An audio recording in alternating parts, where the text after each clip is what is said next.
des routes.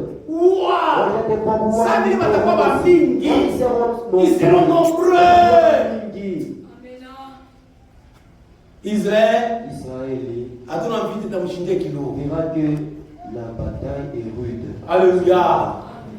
Oui, c'est ça, dans la vallée d'Armageddon. Pour les bons d'Armageddon. Ah, l'Armageddon là. On appelle aussi la vallée de Josaphat. Ah, c'est là qu'ils seront. Joël chapitre 3. Disons cela. C'est bien. 3. Verset 9. Publie ces choses parmi les nations. Prépare la guerre. Réveille les héros.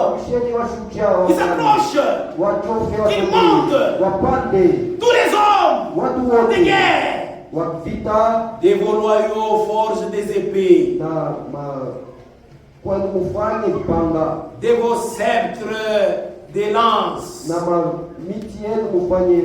Que les faibles disent, je suis fort.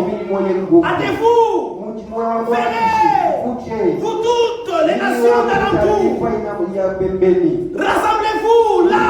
Ô Éternel, fais descendre des héros. Que les nations se réveillent, qu'elles montent vers la vallée des Josaphat, car là s'agira pour juger toutes les nations des alentours.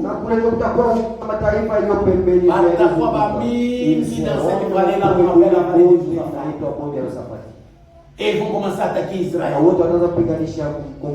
commencer à attaquer Israël. C'est pourquoi Israël va observer la bataille. Alléluia. Israël va déjà affaiblir. Et Israël commencera à s'affaiblir. C'est qui est le guerre. Alléluia. Il n'abandonne jamais Israël.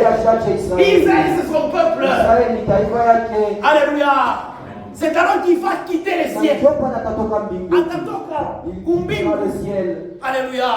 C'est ça même l'accomplissement d'Apocalypse chapitre 19. Le Seigneur n'abandonnera pas son peuple. Après cela, j'ai entendu dans les ciels comme une voix, une forte voix d'une foule nombreuse qui disait Alléluia. Quand il vient, Israël va commencer à voir les secours de l'Éternel. Frère, Dieu n'abandonnera jamais son peuple. Israël, c'est son peuple. Israël va voir. Il dit Alléluia. Le salut de notre Dieu. La puissance à son trône. Alléluia. Frère, ça sera terrible.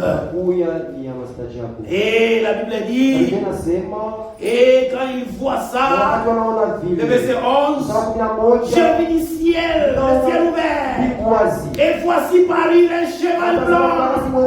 Celui qui est monté s'appelait fidèle et véritable.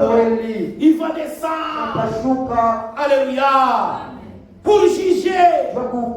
Et il va combattre avec justice. Ses yeux étaient comme les yeux du femme de feu. Sur sa tête était plus un diadème. Il va descendre. Alléluia. Les rois des rois. Les seigneurs des seigneurs. Les grands commandos. Les grands généraux. Sur sa tête plusieurs diadèmes. Atashuka déjà. Bacha kumukouronner. Bacha mukampeter. Qui vont les couronner? Ce sont les saints qui couronneront les seigneurs. Nous allons les couronner quand nous serons enlevés. Le Seigneur va commencer à nous récompenser. Nous dirons, nous n'avons pas mérité. Si j'ai prêché, c'est moi Jésus. Et j'irai avec ma couronne. Mina me couronner. Alléluia. C'est pourquoi ça sera dans Jérusalem céleste. Où nous allons les couronner. C'est pourquoi la Bible dit, ce sont les saints qui vont couronner les seigneurs. Et là, il quitte. Il nous laisse là. Nous l'époux. Au festin des noces. Il